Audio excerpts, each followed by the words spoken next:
And the way I'm looking at it too, from a more even beyond all that, a more practical perspective. Mhm. Say you want to face the pay on partly on student feedback.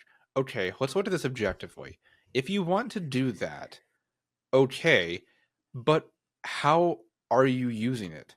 Again, are you using it? Is there like a rubric? I know we all love rubrics in education. I'm being facetious too.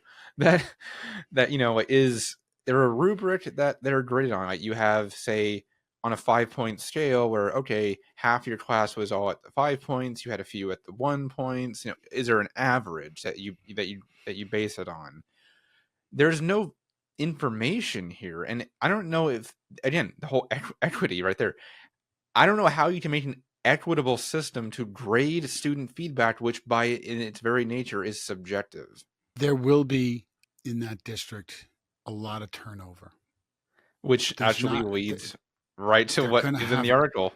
It's Because everything we're saying, and I just keep. I know I go back to that like esoteric thing. I understand that, uh, but you're hitting on like the other points that what's the point of repeating what you're saying? And I'm sitting here thinking to myself, how much turnover they're going to have. What were you thinking about that? You were oh going yeah, to 'cause say it something. leads right into the various articles, talking about the updates that we're referencing today.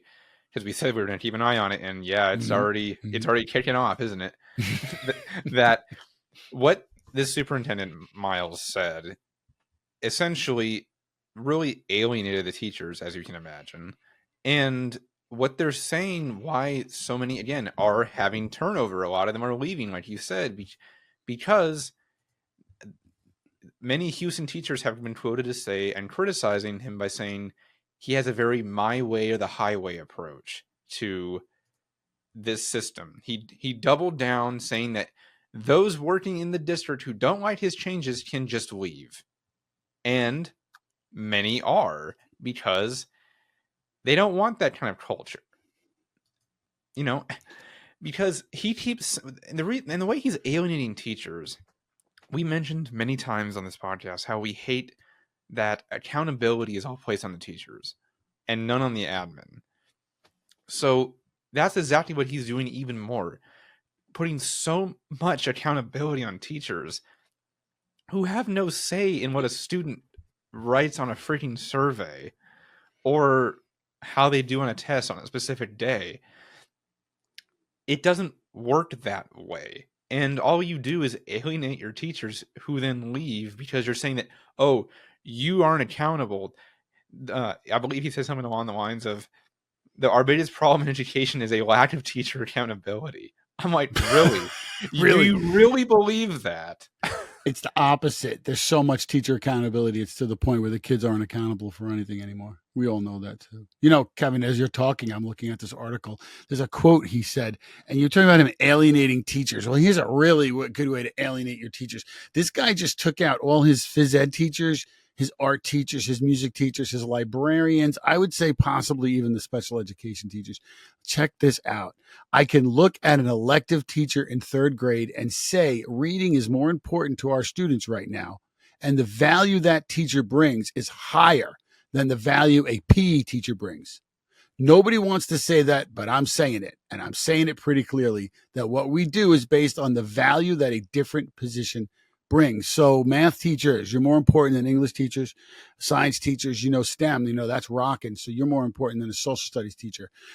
This guy is clearly has no idea what education is and how it what its purpose is, and how it's supposed to bring people together. This is really truly a problem. This is a terrible quote. You can see the alienation right there.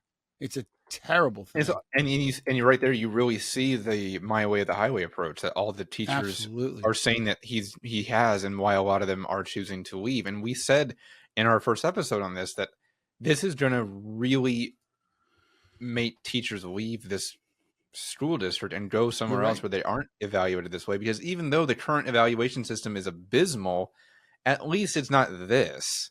You know, Great quote from a teacher. If I had known I was going to take a pay cut, I wouldn't have applied for that position. And this person asked to remain anonymous for fear of retaliation and retribution, which makes sense too, which she because you would get can't to. speak your mind, and he would get that, and you're not allowed to talk. You can't say what you think. no matter what. This is Oh, insane. here, and you mentioned librarians earlier.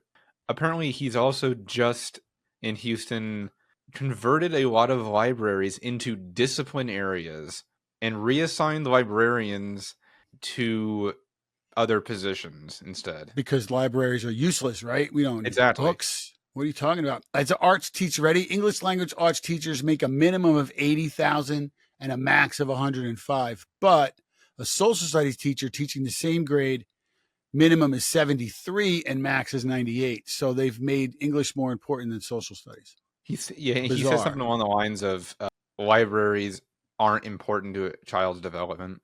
They aren't. No, I would say that libraries have never helped That's why anyone. like, No, these couple of articles that came out, stupid I just man. said them like, oh my god, we have to do a refresh on this conversation because There's it just keeps getting worse. It's like a train wreck you can't stop watching, you know. you really can't. You really can't. And I'm like, They, what?